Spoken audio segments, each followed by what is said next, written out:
The biggest challenge that I currently face, or we currently face, I believe, in pharmaceuticals, is to do with education. Education of both the NHS and education of the suppliers, so that they understand how to use the GS1 barcode appropriately.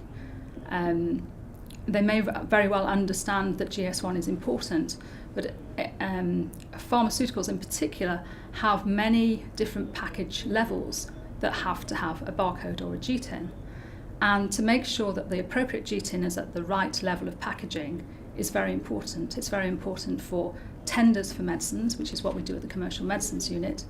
And sometimes the person filling in the tender isn't the most appropriate person because they don't understand GS1. And they will say, oh look, this field needs a GTIN. And they will go away and find one if they want to fill in that form appropriately, because you can't move on if you don't fill it in. But often they don't understand how important and critical that is to get that barcode right at that stage.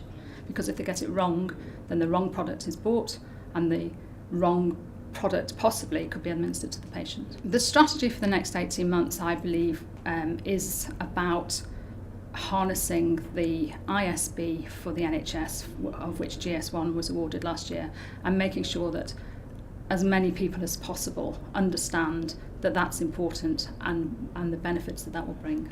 I think GS1 need to improve their impact into the NHS by providing really excellent guidance for the NHS, maybe through webinars or e-learning, so that the NHS can understand why GS1 is important to them. And also to promote the GS1 lead in any organisation, so both for the NHS and for suppliers. I believe there should be a GS1 lead in those organisations, so a designated person knows who to talk to in any other organisation, and that name is published, and so that is a database that maybe GS1 could lead on and could share. And I think that's how GS1 could improve their impact into the NHS.